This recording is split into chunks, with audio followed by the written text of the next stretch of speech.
This month at the Ann Arbor District Library, we are discussing Rising, Dispatches from the New American Shore by Elizabeth Rush as part of the October Science Friday Book Club.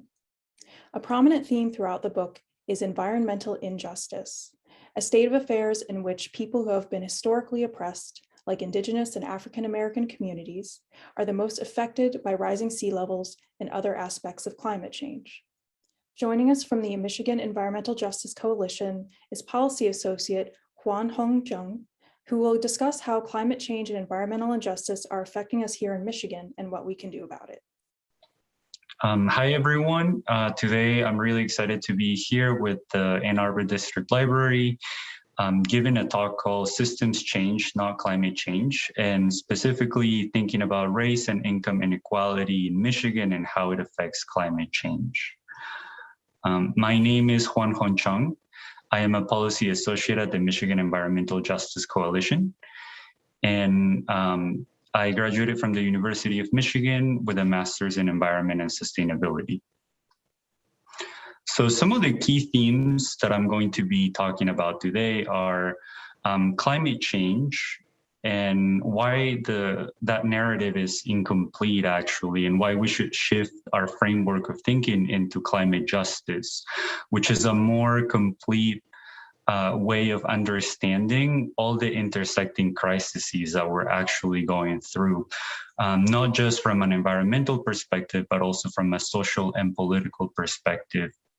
I will also be talking about Michigan in particular and what are the effects of climate change in communities in Michigan? What are some of the disparities that we see based on race and income? And I will end the presentation with some possibilities of what real solutions to the climate crisis could look like. What can we do to actually change course? So to start, I just want to do a very brief framework of what climate change is. And this is probably what you've heard before too. Usually when we talk about climate change, we think about burning fossil fuels and how greenhouse gases like carbon dioxide are accumulating in the atmosphere. And this is a very technical way of understanding climate change, but it is also the most common one when we talk about environmental issues and climate issues. Something that I want to point out here is that often who is responsible for the emissions is not really the spotlight. We just think of climate as kind of like just happening in the background. And like I said earlier, this is a very incomplete picture of climate change. And I have a picture here of our understanding of how CO2 levels have increased, in particular since the Industrial Revolution, but also in 1958, when we started taking measurements of the amount of CO2 particles per million in the atmosphere. But what I really want to emphasize here is like from that story about like greenhouse gases, heating the planet, changing weather patterns, and all the climatic effects that we see like floods and droughts. What is missing from that story is who is producing greenhouse gases? Are we all really equally responsible for climate change? Who bears some of the burdens of having an economy based on fossil fuels? Are we all experiencing the same effects of climate change? Are the effects of climate change in Michigan the same as the ones in California, the same effects as in the global South, perhaps? And some other questions that I want you to think about too as I give this presentation are, how does climate change affect other parts of our lives? And what broader social issues affect climate change? In my opinion, we cannot fully understand the climate crisis if we don't understand the social and political processes at play simultaneously. So to start with this framework of climate justice, I want to talk about three big social processes that are underpinning climate change. And those are racism, colonialism, and capitalism. And some of the effects of those three processes, when they intertwine, we see things like slavery, the dispossession of indigenous peoples, the exploitation of workers, the commodification of nature, valuing nature as a resource only for what it's worth, only for profits, and then seeking profits over people, over the health of people, over the well-being of people, looking at economic growth at all costs, no matter what the consequences are, and resource extraction. These are some examples of how these three processes are creating the conditions for climate change. The extraction of resources, the extraction and exploitation of our environment has often been linked to the exploitation of indigenous people, of Black people, of people of color all around the world. And that is creating a fossil fuel-based economy that is heating up our planet. So with that understanding, I want to shift the narrative and think about who is actually polluting the planet. Often we hear, humans are polluting the planet, and that statement, it is generally true, but who exactly is doing that? And in 2017, there was a study conducted that found out that 100 companies are responsible for 71% of all emissions around the world. And in this slide, I have a few of those companies listed there. Those are all fossil fuel extraction companies. And that inequality, that disparity is something that is not often talked about. 100 companies are responsible for 71% of global emissions. To me, that number is just crazy. But it is also, in a way, good news, because we know that if we stop these 100 companies, we could cut down global emissions by 71%. And linking our global economy based on fossil fuels back to colonialism and racism, we see that a lot of practices that sometimes we think are in the past or are a part of history are still actually continuing today. And most recently, we saw in Standing Rock, in the Sioux territory, how the government and the Dakota Access Pipeline Company were breaking treaty rights and indigenous sovereignty by building a pipeline that would threaten indigenous communities, that would threaten water, that would threaten the livelihood of indigenous people. So this is not something of the past. Colonialism is very much active today. Similarly, in urban settings, we know that people of color, on average, breathe more pollution than white people. And this disparity is not by accident. It is actually deliberate. We know that Black people are more likely to live near toxic oil and gas facilities. And this is a consequence of so many other social processes related to how we have dehumanized people who are not white. We create sacrifice zones where we let people have increased cancer rates, asthma rates, all to keep propping this fossil fuel economy for the benefit of few. So I want to talk a little bit about how all those social processes are manifesting in Michigan. We've taken kind of like a broader look and a global look at it. But those same processes are replicating themselves in Michigan. Michigan is no exception to colonialism, to racism, or to capitalism. A very common case of how colonialism is still manifesting in Michigan is with the case of Enbridge Line 5. Enbridge Line 5 is an oil pipeline running under the Strait of Mackinac. It is endangering the water resources of all of Michigan and the entire Great Lakes, as well as endangering a lot of indigenous communities and how they meet their livelihoods. It is currently operating illegally in Michigan. Governor Whitmer actually decided to shut down Enbridge Line 5. However, the company Enbridge has decided to continue operating. Once again, this shows how a lot of corporations, in particular fossil fuel corporations and other polluters, do not care about indigenous sovereignty, do not care about the health and well-being of regular people.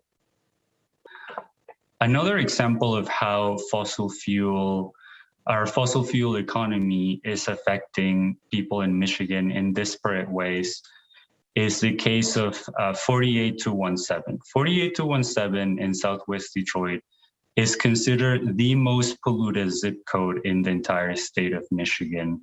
It is home to the Marathon Oil Refinery. It is also a predominantly African-American neighborhood. And this has caused, again, increased asthma rates, increased cancer rates, increased developmental and learning difficulties for children. There is a lot of public health research that correlates exposure to air pollutants from fossil fuel refineries, from other industrial processes that are actually affecting the health and well-being of communities in Michigan.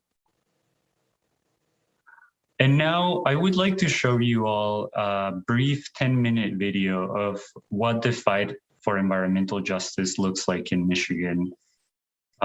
Here you will hear from an interview with community activists, with scholars about how pollution affects people differently based on their race, based on their income.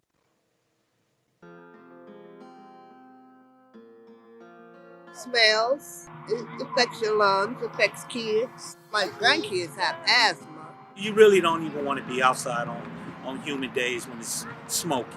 You cough, your chest hurt, and I really don't want that for my child. In the neighborhood, you have playgrounds, and those areas are right in the shadows of industry. Southwest Detroit is a diverse community. Southwest Detroit is a vibrant community, but it's also very contaminated.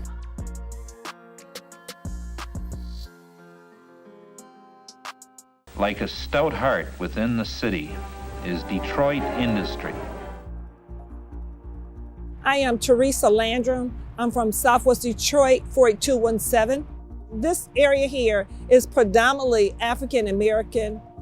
48217 Detroit is known as the state of Michigan's most polluted zip code, has dozens of heavy polluting industries. One of the ones that people notice the most, of course, coming down I-75. Looks like another city. It is Marathon. It's the only refinery in the state of Michigan. It produces hundreds of thousands of barrels of oil every week. Marathon Oil is surrounded by 55 other smokestacks. Steel production, automotive production. We have coal-fired power generation in this community, not to mention the northern border's busiest international crossing, bringing tens of thousands of trucks daily. I live within walking distance of every one of the industries, and sometimes I'll say, you know what, on a good day I'll throw a rock and I can hit them. Areas that are proximate to large sources of air pollutants bear a disproportionate burden of disease.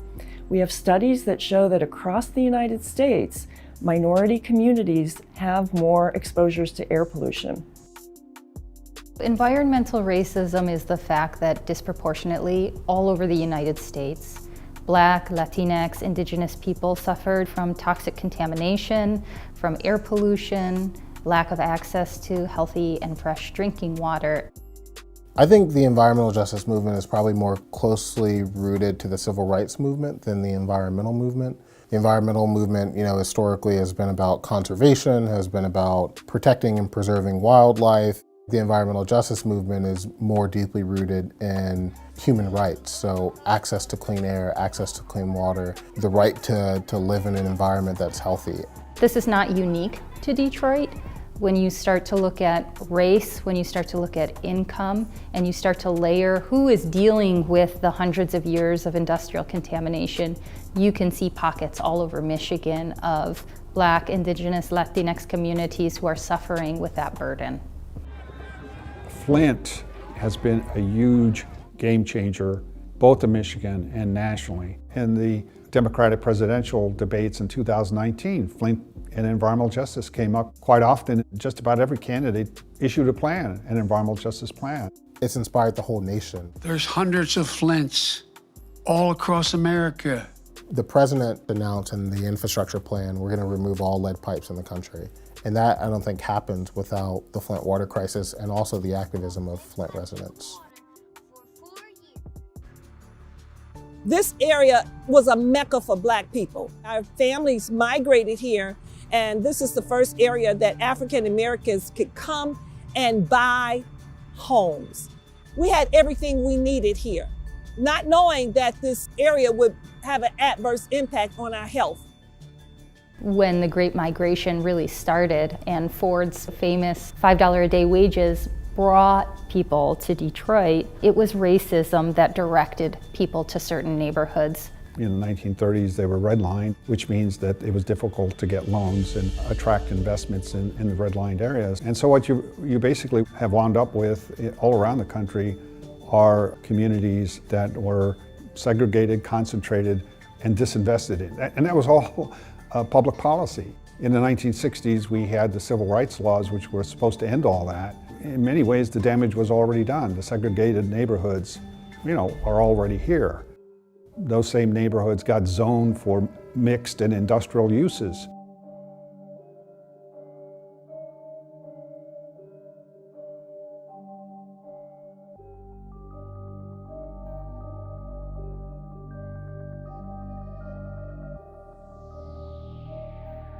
You see how massive it is. This didn't used to be here when I was a kid. As I-75 was being built, Marathon was buying up property after property. I-75 is the center of our zip code 48217. It devastated the community because we had a loss of families, we had a loss of homes, and it brought along with it pollution. We still have that family camaraderie, but over the years, we've seen a lot of our residents die from various diseases. Both my parents passed away from complications of cancer, and I'm a cancer survivor.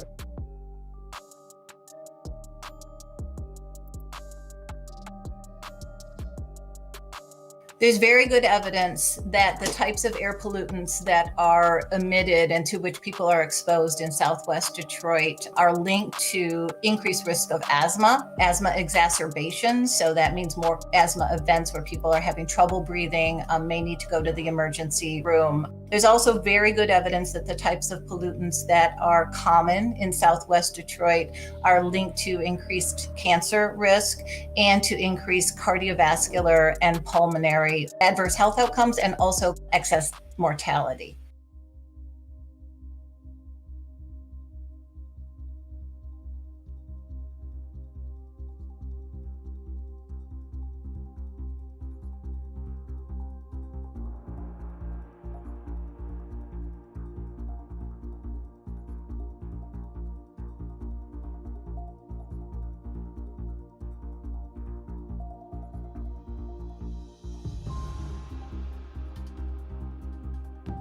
I live in this neighborhood because this is all I know.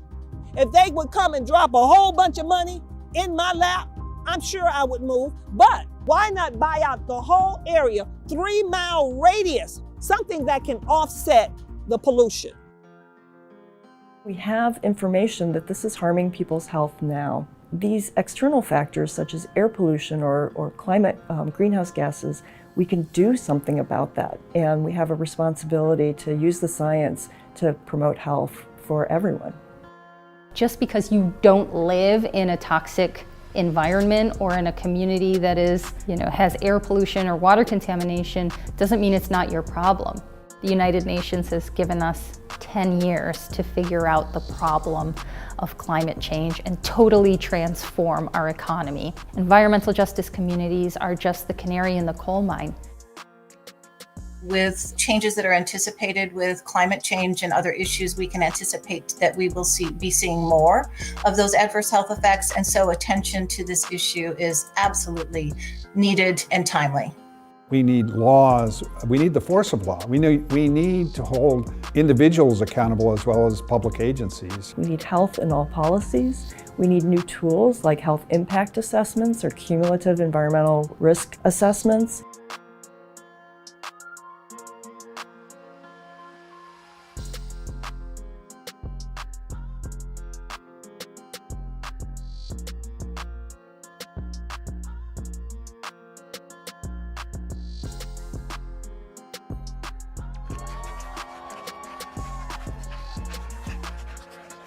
No longer will economically disadvantaged areas of our state be dumping grounds.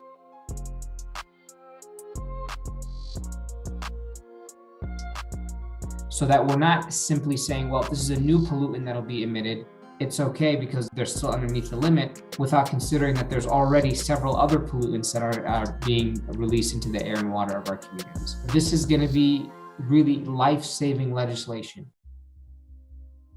The momentum is picked up. We're at a very good spot in terms of the number of people who are getting educated, the number of people who are interested in getting involved in environmental justice issues. I think we're also at a very critical time where there's a window, there's an opportunity that we have to seize. This is the time. There's been this awareness for a long time and a lot of frustration that more progress hasn't been made. We all have to become allies to work to be good stewards to protect Mother Earth, because we don't have anything else. We still haven't got that colony on the moon. Elon Musk them, they haven't got it, so you can't go anywhere. I can't go anywhere. If the world is so polluted, where can anybody go?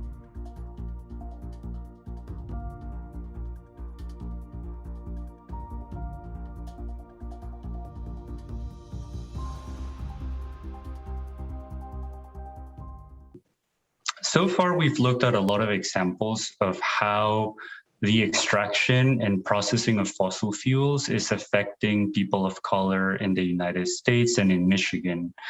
And to connect that with climate change, we see that use of fossil fuels, the production of fossil fuels is increasing extreme weather patterns all around the country.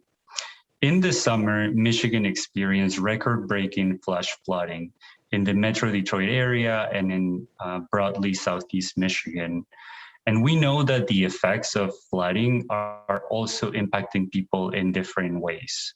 We know that flooding can affect people differently based on their race and their economic level. For example, people that are experiencing water shutoffs or electricity shutoffs are more at risk of health impacts from water damage, from breathing in mold. We also know that this type of crisis can quickly expand and connect with other crises like the pandemic. People who have not had access to water during the pandemic will also experience more health issues related to that.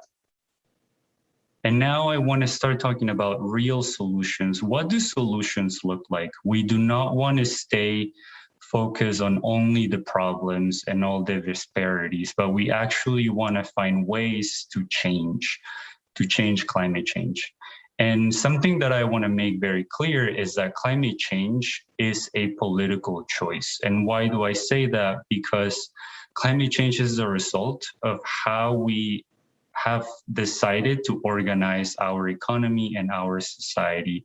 Unfortunately, those decisions and choices are usually made by people that hold more power. Those decisions and choices do not often include people of color. They often do not include low-income communities. So in order to find real solutions, we need to actively fight against the racist and colonial structures in our societies, in our governments, the same racist and colonial structures that a lot of polluters and corporations continue to perpetuate against our communities. Climate change, if we are to solve it, we need to have a very systems level approach. We need to see how it affects our health. We need to see how it affects our families, our jobs, our neighborhoods. It's all connected. And the solutions need to come from the grassroots and need to be led by the people most impacted.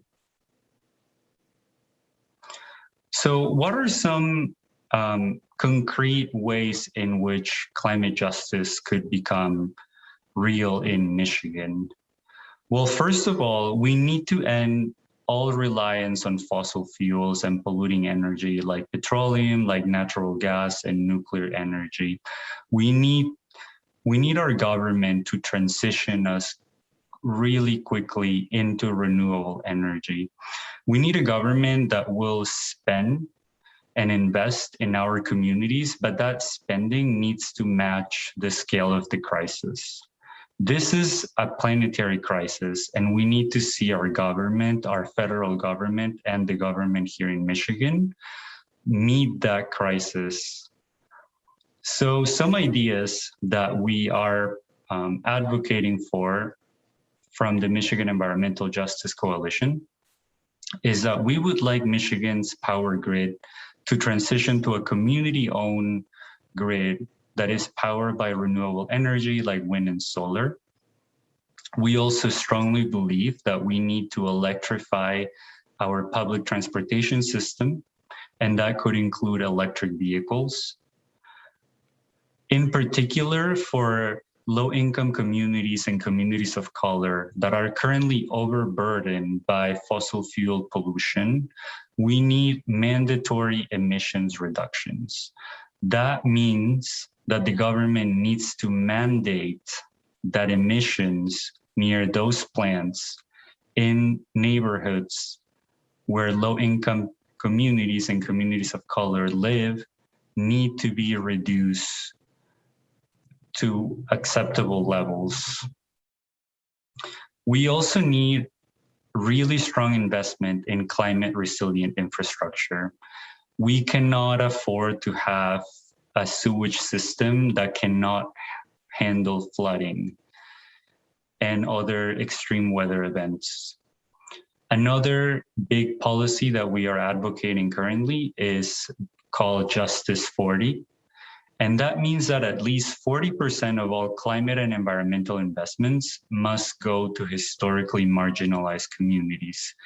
It is really crucial and important that those that have been hit the hardest are first in line to receive the benefits of climate and environmental policies.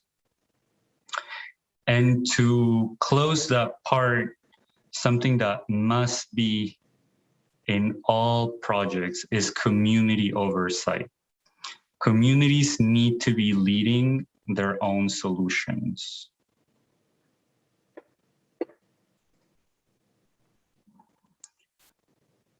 And getting closer to concluding this talk, I want to give a very broad framework of what a transition into a regenerative economy, into a living economy could look like. Currently, like I mentioned earlier, about the three intersecting social processes of colonialism, racism, and capitalism that have created the climate crisis, they're also responsible for the extractive economy where we live. And that extractive economy creates the exploitation of workers, the extraction of resources, and all under a worldview of consumerism and consumption. It also creates governance that is based on military force and military power. And it also creates huge and deep economic inequalities. Wealth and power concentrate on a few and not the many. But there are ways to change that. We need to transition to a regenerative economy, one where our main worldview is caring for each other in a collective way, understanding how we relate to each other, not only to other humans, but also to non-humans. We need to think about the environment as a regenerative process and not just as a place where we can extract things from. We need to base our work in cooperation and not competition or exploitation. And the purpose needs to be ecological and social well-being with a governance model where people engage in deep democracy, where communities have the power to engage in their solutions.